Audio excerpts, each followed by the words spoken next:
सर्व दत्त परिवारास साष्टांग प्रणिपात. दत्त माझा मी दत्ताचा. रचना श्री गुरु दत्त चरणी अर्पण. तत्पूर्वी चॅनल आवडल्यास लाईक, शेअर आणि सबस्क्राईब जरूर करावे. माऊलींनो, आज आपण एक सुंदर अशी कथा बघणार आहोत. या कथेमध्ये मनुष्याचे कर्मच कसे मनुष्याच्या आयुष्यात प्राप्त झालेले सुख आणि दुःखाला कारणीभूत असतात ते आज आपण बघणार आहोत.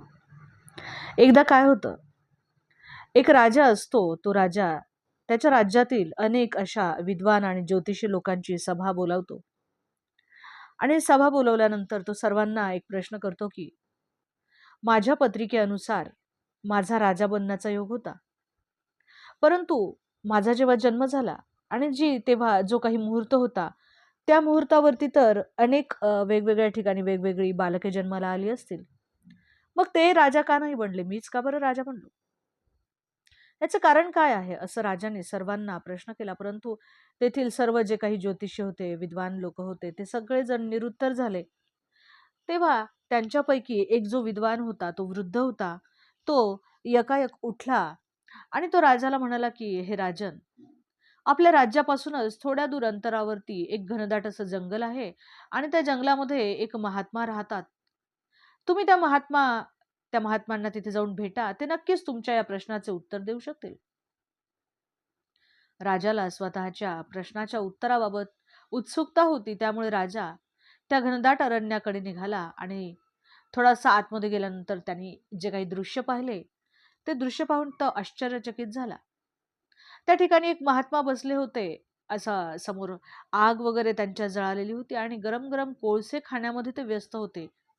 राजाने हे दृश्य पाहून तो आश्चर्यचकित झाला, परंतु राजाने त्या महात्म्याला जसा प्रश्न विचारला तसा तो महात्मा त्याच्यावरती अतिशय क्रोधित झाला आणि तो म्हणाला की तुझ्या या प्रश्नाचं उत्तर तिथे आहे, पुढे जे डोंगर आहेत ना, त्या डोंगराच्या मध्ये एक महात्मा राहतात, ते तुला नक्कीच देतील, तू तिथे जा.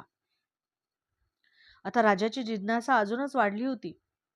तो त्या पहाडी मार्ग चढून कसा बसा अनेक संकटांना पार करून त्या महात्म्याच्या तिथे पोहोचला आणि तिथे जे दृश्य पाहिले ते दृश्य पाहिल्यानंतर तर राजा अजूनच अचंबित झाला, कारण की ते दृश्यच असे होते. तिथले जे महात्मा होते ना, ते स्वतःच श्वास काढून काढून अगदी चिमट्यांनी काढून काढून ते खात होते. परंतु राजाला आपल्या प्रश्नाची जिज्ञासा असल्यामुळे राजा त्या महात्म्याला म्हणाले, राजाने त्या महात्म्याला आपला प्रश्न विचारला तेव्हा तो महात्मा देखील राजावरती अतिशय क्रोधित झाला आणि तो म्हणाला की मी इथे आधीच भुकेने तडपतो आहे.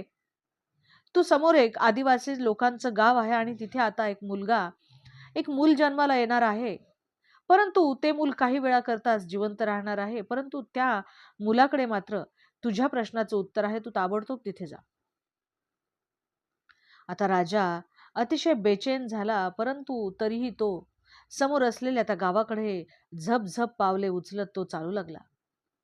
त्याची उत्सुकता अजूनच वाढू लागली आणि राजा पुन्हा सर्व प्रकारचे कठीण मार्ग पार करून कसा बसा त्या गावामध्ये पोहोचला. त्या गावात असलेल्या त्या जोडप्याच्या घरी तो गेला आणि जसंच तेथे ते बाळ जन्माला आलं, त्या जोडप्याने ते बाळ नाळीसकटच राजाच्या हवाली केलं आणि राजाला पाहून त्याचे छोटं बाळ होतं ते हसलं. राजाने त्या बाळाला देखील प्रश्न विचारला तेव्हा राजाला ते बाळ म्हणाले की हे राजन, माझ्याजवळ सुद्धा अतिशय थोडासा वेळ आहे, परंतु तुझं उत्तर तुला पाहिजे आहे, तू ऐक. मी आणि तू पूर्वी जे आत्ताच भेटलेले जे दोन महात्मा होते ना, आपण चौघेही जण मागच्या जन्मामध्ये राजकुमार होतो.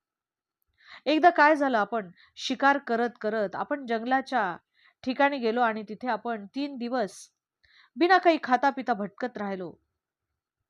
अचानक काय झाले, तिथे आपल्याला एक एक पिठाची आपल्याला पोतं मिळालं आणि कसंबस त्याच्यामध्ये जे पीठ होतं त्याच्यापासून आपण 4 पोळ्या कशाबशा आपण त्याच्यापासून केल्या आणि आपण प्रत्येक जण एक एक पोळी घेऊन ती खाण्यासाठी बसलो होतो. आपल्याला अतिशय खूपच जास्त भूक लागलेली होती. परंतु जसंच आपण खायला बसलो त्या ठिकाणी एक महात्मा आले.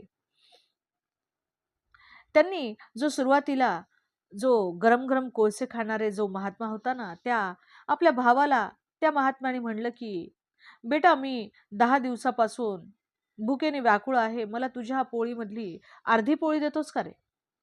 ह्याच्यामुळं काय होईल की माझं आयुष्य वाचेल आणि मी जगेल थोडा दिवस तरी. परंतु तो जो गरम कोळसे खाणारा जो आपला भाऊ होता ना, त्याने तो त्या महात्म्यावरती क्रोधित झाला आणि त्याने काही आपल्या अन्नामधलं थोडंसंही एक घासही अन्न त्या महात्म्याला दिलेलं नाही. त्यानंतर पुन्हा तो महात्मा समोर असणारा, तो जो आत्ता तुला मांस खाणारा महात्मा मिळाला ना, तो आपला दुसरा भाऊ. त्याच्याजवळ ते महात्मा गेले आणि त्यांनी विचारलं की मी 10 दिवसापासून भुकेने अगदी व्याकुळ आहे. मला तुमच्या अन्नातील थोडेसे अन्न मिळेल का? तेव्हा आपला तो सुद्धा भाऊ त्या महात्म्यावरती खूप क्रोधित झाला आणि त्याने एकही घास त्या महात्म्याला दिला नाही. त्याच्यानंतर तो महात्मा माझ्याजवळ आला आणि मला सुद्धा विचारले, परंतु मला सुद्धा खूप भूक लागल्यामुळे मी काही माझं जे काही धैर्य आहे, ते धैर्य माझ्याजवळ नव्हतं आणि मी सुद्धा त्या महात्म्याला एक घास सुद्धा दिला नाही. शेवटची आशा म्हणून तो महात्मा तुमच्याजवळ आला आणि दया याचना करू लागला, की तुम्ही मला तुमच्या अन्नातलं थोडंसं अन्न जर दिलं तर मी सुद्धा जगू शकेल आणि तुम्हाला त्याची खूप दया आली आणि त्यामुळे तुम्ही तुमच्या पोळीमधली अर्धी पोळी त्या महात्म्याला दिली. अशा प्रकारे तो महात्मा खूप खुश झाला आणि त्याने तुम्हाला आशीर्वाद दिला की तुझ्या हे कर्म आणि तुझे हे व्यवहार ह्याचंच फळ तुला नक्की मिळेल. आणि अशा प्रकारे ह्या घटनेमुळेच आपण आपले आपले भोग भोगत आहोत असे म्हणून ते बाळ तात्काळ मरण पावले. या पृथ्वीवरती अनेक प्रकारचे फळं असतात, फुलं असतात, परंतु सगळ्यांचे स्वभाव, सगळ्यांचा आकार, सगळ्यांचे रूप, सगळ्यांचे स्वाद हे भिन्न भिन्न आहेत, नाही का? त्याचप्रमाणे राजाला आता असे कळले की शास्त्र सुद्धा 3 प्रकारचे आहे: ज्योतिषशास्त्र, व्यवहारशास्त्र आणि कर्तव्यशास्त्र.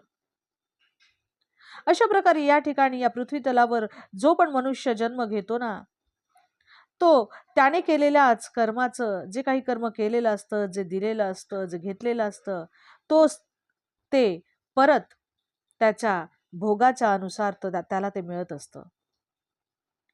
त्यामुळे याचे सार असेच की एखादा छोटा पासवर्ड सुद्धा ज्याप्रमाणे आपला मोबाईल उघडू शकत नाही ना, त्याचप्रमाणे आपण जर वाईट कर्म केले ना, तर आपल्यासाठी त्या परमेश्वराच्या स्वर्गाचे दरवाजे कसे काय बरे उघडतील. अवधूत चिंतन श्री गुरुदेव दत्त. दिगंबरा दिगंबरा श्रीपादवल्लभ दिगंबरा. श्री स्वामी समर्थ.